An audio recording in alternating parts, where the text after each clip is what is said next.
Now, Pete Hegseth wants even our longest-serving military veterans to live with the constant threat that they could be deprived of their rank and retirement pay years or even decades after they leave the military just because he or another Secretary of Defense or a president doesn't like what they've said.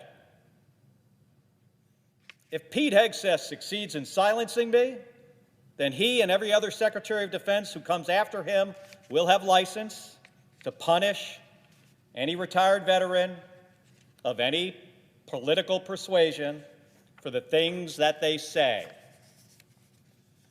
And by that logic, a 100-year-old World War II veteran could be hauled in and censured or court-martialed because he says something that Pete Hegseth disagrees with. That's wrong. It's not the way things work in the United States of America, and I will not stand for it. Because our freedom of speech, the separation of powers, and due process are not just words on a page. They are core principles of our democracy. When we say we have an obligation to protect and defend the Constitution, this is exactly what we are all talking about. It's this. Because that oath that I spoke about earlier, it should sound very familiar to other folks in this room, because it is the same one that every member of the United States Senate has taken.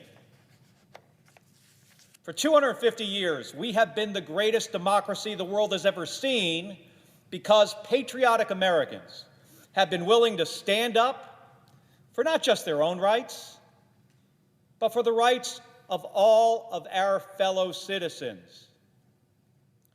That continued resolve is what will decide if our democracy lasts another 250 years.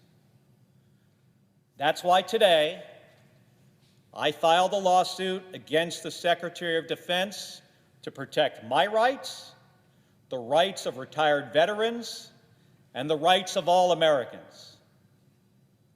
I've never backed down from a fight for our country, and I'm not going to back down from this one. Thank you, Madam President, and I yield the floor.